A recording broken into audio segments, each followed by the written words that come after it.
when I had the conversations with them now, they'll basically say things like, oh, the media just like they portray it this way, and like your parents influenced you, your peer group influenced you to think that police were bad. No. Hey, say we're all created equal.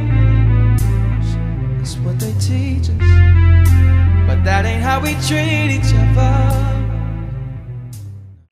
The first time I had a cop unholster his gun on my 15-year-old black ass, I was at the movie theater.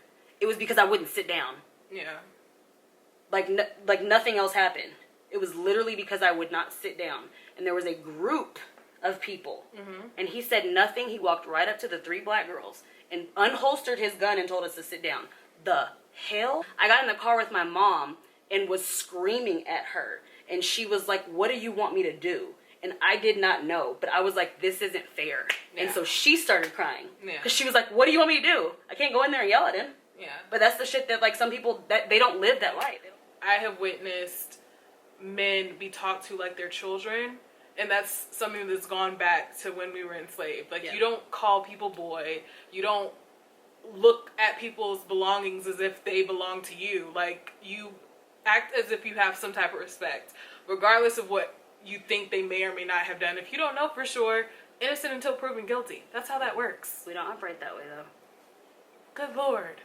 Certain situations, like, of course, like with like a volatile situation, it'd be a little scary to call the cops, but I've had like, just when somebody was in my backyard, I called Trey. It never crossed my mind to call the police. Like, Trey would probably get here faster.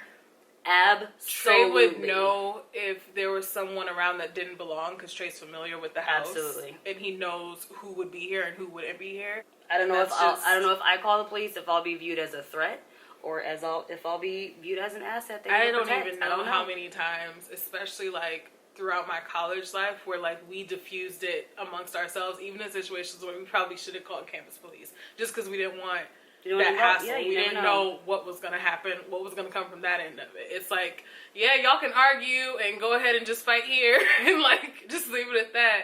And hope it doesn't spiral. Yeah, and hope nobody else calls in anything, because you don't know. It's like too much of an unknown when it comes to law enforcement in certain areas. I can't speak for every area, but I've lived in Houston, San Antonio, and now Dallas, and it's different. When I'm pulled over, I immediately call somebody. Yeah. Or if somebody in my family is pulled over, they immediately call one of us, because you never know. We've been doing that like before Facebook Live was a thing.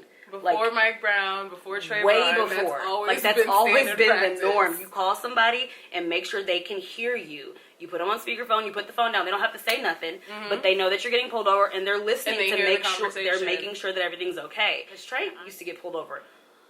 Oh my God, like all the time. Hey, Trey. And I, like, my anxiety would be so high. Yeah. But, in the early stages of our relationship, when he would come home, or like when we would like see each other again, I would be like, what were you doing? Well, what were you, like, blah, blah, blah. Like, I would always be like, hey, well, maybe, like, trying to give the cop the benefit of the doubt. Like, maybe you were speeding. Maybe you were driving too slow. Maybe you didn't put on your turn signal. And he would get so mad. Yeah. And as the time has gone on, I have realized he don't have to be doing anything. I've been in the car with him, I think she was like 5 months at the time, in the back seat, and they pulled us over, and they asked him to get out of the car. Again, didn't tell us what they pulled us over for. I asked, got ignored, pulled him out of the car, asked him, were there dead bodies in the car? Were there any drugs in the car? Were there weapons in the car? Yes. And that's what I'm saying. Like, I've had so many interactions. With a baby in the backseat. Yeah, she was little. She was disgusting. An infant. They found nothing. They had to let us go. We didn't get a citation. We didn't anything. And I was livid. And then that was the time where he was like, do you understand now? Like, I don't have to be doing anything. Yeah. And he was like, it's just because, he was like, I'm driving an older car and I'm black. He was like, that's it. Too many people don't understand. You don't have to be doing anything. My father is a pastor. My father is the most docile, passive man I have ever met. Peaceful as I don't know I what. love him. Y'all, I came from my mama. Like, so passive and so nice and so sweet. He's had a gun pulled on him before. Yeah. For why? That cop actually admitted that it was because he had someone pull a gun on him prior. And my mom had like this iron like elephant. I don't know how it's like a mantelpiece or whatever. Yeah. And it was in the car, and he shined his flashlight, and that's all he saw. So he pulled my dad out, backed him up in the woods with a gun.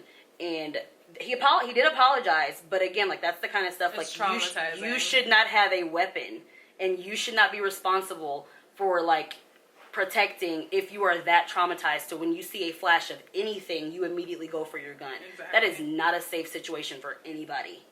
Race, completely not a factor. That's not safe. I feel like the one thing that we have control over is making sure that our babies know that they are worthy and they are worth something. Because I feel like that's absolutely something that generations before ours and even our generation struggled with.